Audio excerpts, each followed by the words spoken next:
সেই নন্দীগ্রামে যখন 42 জন খুন হয়েছে, সিদ্দিকুল্লাহ সাহেব লড়াই করেছেন, আমরা সঙ্গে ছিলাম, একসঙ্গে লড়াই করেছি।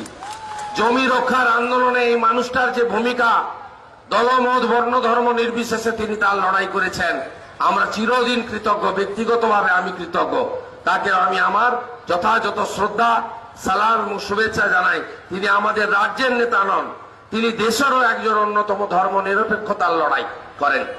এবং বড় কথা হচ্ছে জমিয়তের তিনি একজন বড় নেতা। এই জমিয়ত যারা বলে যে মুসলিমরা পাকিস্তানের সমর্থক, তারা শুনে রাখুন, ইতিহাস পড়বেন, স্বাধীনতা আন্দোলন প্রথম শুরু হয়েছিল উত্তরপ্রদেশে দেওবন্দ মাদ্রাসা থেকে, আর সেটা জমিয়ত উলেমা হিন্দের মাদ্রাসা।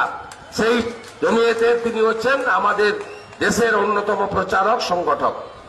আমি এখানে বেশি কথা বলতে পারবো না, তার কারণ সিদ্দিকুল্লাহ সাহেব বলেছেন যে হেলিকপ্টার ছেড়ে দেবে, আমাকে বহরমপুর পৌঁছাতে হবে। আবহাওয়া অত্যন্ত খারাপ ছিল, আমরা মাঝখানে ভাবছিলাম যে লোকজন তো হবে না, বৃষ্টি কাদায় কি হবে, কিন্তু এখানে তো 20-25 হাজার মানুষ একটা ব্লক থেকে বেরিয়ে চলে এসেছেন।